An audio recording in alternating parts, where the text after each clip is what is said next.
It's a season of love, baby. Popular. You're gonna be popular. Hello friends, welcome back to another video. Today's drink of choice, Cherry Blossom LaCroix. I gotta be honest, it does not taste good. It tastes like a very, very artificial chocolate flavor. Like the scent that would go into a really cheap slime. That's how it tastes. But she matches the aesthetics, so. I feel like I'm all dressed up. I feel like we're on a date together.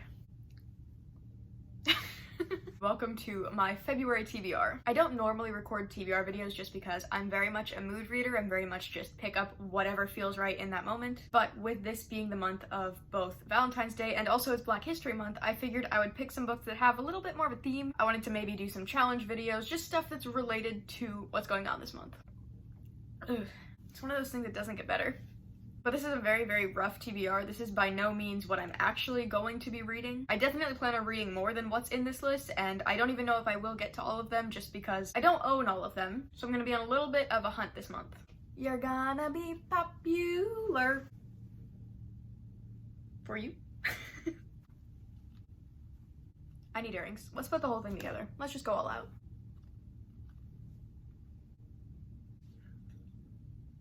Yeah. No, I'd say this is it.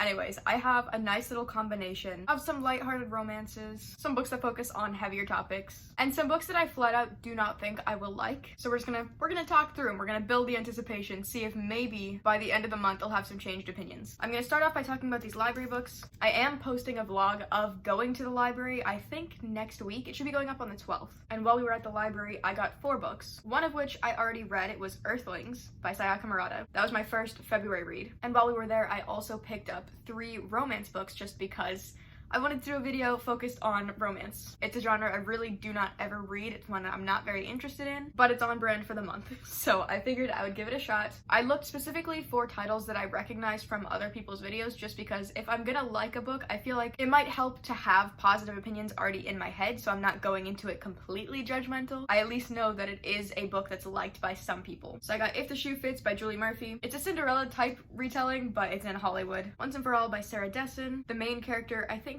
works in like a marriage bridal something, and she's seen so many failed weddings that she doesn't believe in love. I have read one of Sarah Dessen's other books. It's called Just Listen, and I've read it twice, I think. I read it once a long time ago and then once recently, I think last year, because I have it on Kindle. So then I was going through and rereading my old Kindle books, and I gotta say, considering I've read it twice, I don't remember a single thing about it, which is just a little bit concerning. So we'll see how this one goes. And then I have The Cheat Sheet by Sarah Adams. And this is about a football player and a professional ballerina. It's a little bit of a friends to lovers. And I'm thinking I can get a little bit ambitious with this romance TBR just because a lot of the books that I tend to gravitate towards, like some of my favorites are, they're a little bit darker. They're very much not lighthearted books. I really like reading about characters that are struggling and reading books that will emotionally just drag me down. Because not to be that person, but those are the ones I relate to, you know? I don't want a lighthearted little romance where everything goes well because that's just not relatable to me. And I'm very happy for the people that can relate to those types of stories, but some of us are mentally ill. Please don't take any of that seriously. I am so sorry. I really don't want to be one of those people that acts like I'm above reading romance because there's nothing wrong with wanting lighthearted reads and just gravitating towards something that's easy. It doesn't make you less of a reader if you're not looking for super in-depth stories. Sometimes people just want a nice little escape. I just have a hard time taking them seriously. But that's exactly why I'm doing this video. I want to see if maybe it's something I would enjoy. Just know I have no bad intentions. I'm not trying to judge anybody for what they read. It's all personal preference. I'm also in the middle of 2 books right now. Behind me, I'm reading Harry Potter. It's the 5th one, Order of the Phoenix. I think I'm roughly 200 or 300 pages through it right now, but it's moving very, very slowly. That is one of the longer books. So I've really just been taking my time getting through it. And then I'm also reading Ready Player One by Ernest Cline. I've heard not a lot of good things about it. All of the things that I've seen recently have been fairly negative.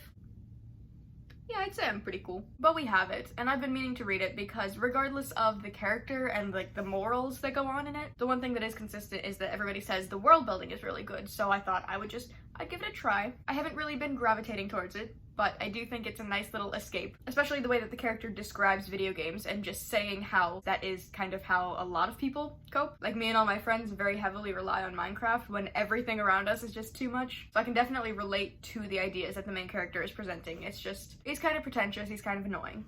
The usual, you know, basic white guy. Anyways, Like I said, there are some books for that romance video that I want to read but I don't have yet, and I think the main one that I can think of is Book Lovers by Emily Henry. I was trying to think of the most popular romances that I've been hearing about constantly, because again, those probably have the best chance of me liking them because they're that well liked by other people. So Book Lovers, I feel like Emily Henry is just like one of the top tier, yes, TikTok authors, but also just in general very widely loved. If I can get my hands on it, I will read it for that video as well. And then on top of that, I think it would be kind of fun to do a video where I read Colleen Hoover books. I've read 3 of her books so far. I've read It Ends With Us, It Starts With Us, and then most recently I read Verity. They're all okay to me. I haven't felt like the characters have very much depth, which again, if that's the type of book you read, that's fine. It's all personal preference, no judgment zone, okay? Because I know some people will criticize Colleen Hoover fans and say like, oh, you don't even know real depth in books. You just read the super easy stuff and you can't even think for yourself and it's all just the most basic whatever. Why are we being like that?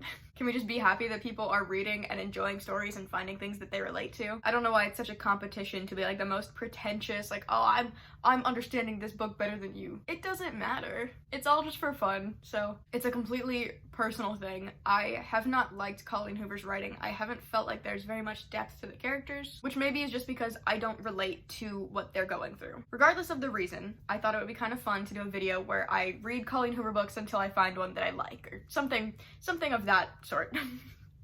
I'm not entirely sure the details of this video, but I just thought it would be fun to read a bunch of them and just to see if maybe she has some writing that is more interesting to me, because It Ends With Us and It Starts With Us are both more romance-based. Verity is a thriller, but it also heavily focuses on the romance. But I know she does also write a lot of books about like parent-child relationships, and I feel like maybe I would like those a little bit more. So I'm thinking Colleen Hoover's books are pretty cheap on Kindle, so I'm thinking I could do a whole video and get through a lot of them fairly easily, because I feel left out. I want to be involved in the whole Colleen Hoover hype. And then, like I was saying, it is also Black History Month, so there are a couple books that I would like to read for that. My book of the month pick for this month is River Sing Me Home, which is about an enslaved mother trying to get her children back.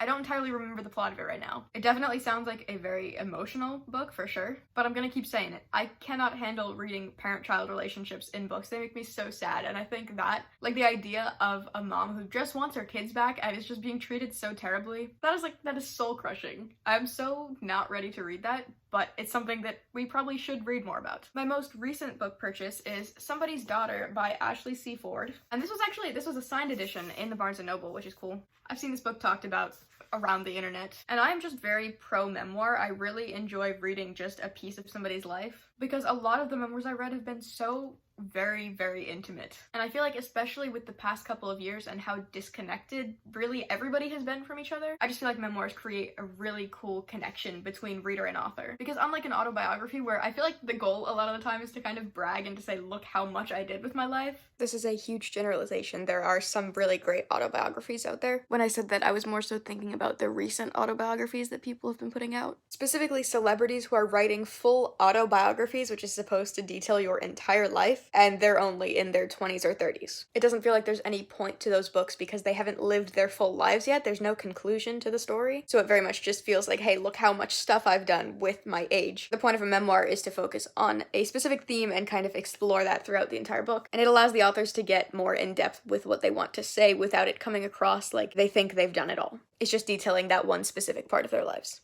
A memoir is a lot of the time focused on a very, very specific piece of their life, and the ones that I tend to gravitate towards a lot of the time focus on family relationships, or the author's like mental health, something in that realm. And it's very personal, it's very intimate, and I really commend these authors for being able to reach out and share a part of themselves so that other people feel less alone. And then, how many times is this book gonna be on my TBR list? I want to read Cast by Isabel Wilkerson. I keep saying it and then I keep not doing it. At this point, this book has been floating around in my brain for at least a year. If I don't read this book this month, I want you to all unsubscribe. I want you to all abandon me. Please. Everyone, hold me accountable. I can't keep this on my TBR for any longer. But that is the end of my very rough TBR. Like I said, I very much do not plan on sticking to this. There's gonna be books that are swapped out. There's probably gonna be a lot of books that are added. I just wanted a rough idea for what I'm gonna read this month because I really wanted to do specific videos and I need to plan ahead if I want to read any of those books. And this is really just to hold me accountable because once I post this video, it's out in the world that I plan on making the other ones. So then I have no choice. I'm gonna have to make them. It's just the way this works. I'm sorry if the camera's been super shaky this whole video. It's currently balanced on top of my bed, so it's also